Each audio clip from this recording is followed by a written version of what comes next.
Naku-conscious na ako sa'yo eh. I love you.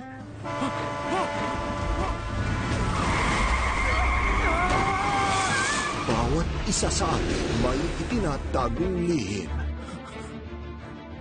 Si Elise, Trabaho ng trabaho gabit-araw para suportahan ng boyfriend niya kaya walang sariling savings. aakuin ang kasalanan ng kasintahan sa ngalan ng pag-ibig. Kaya ang sinabi ko, ako ang nagdadrive ng kotse. Elise, May tiwala ako sa'yo. Si Howard, isinusumpa ko bilang prosecutor, ipagtatanggol ko ang mga mahihina at naaapi. tatalikuran siya at magtataksil sa ngalan ng ambisyon. Nag-iimbestiga ako na mabuti.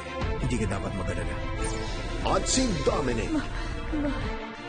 Chichi, hindi na ako magmamahal ng iba at mabubuhay akong pinakamiserable tao sa mundo.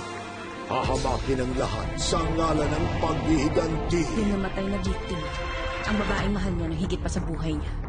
Basta dapat magtusa sa Elise Cup. Hanggang kailan nila kayang itago ang kanilang mga lihim.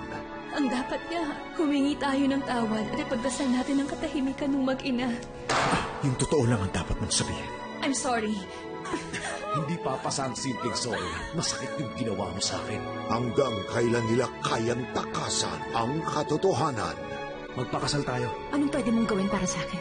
Mahalin mo kung sinong gusto mo. Pag namatay si Papa, i-divorce kita. Baliw ka na ba, ha? I'm watching you, prosecutor.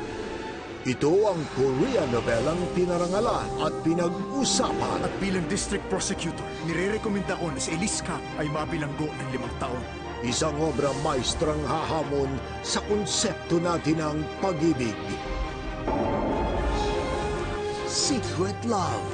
Ngayong July 14 na sa GMA Telebabad.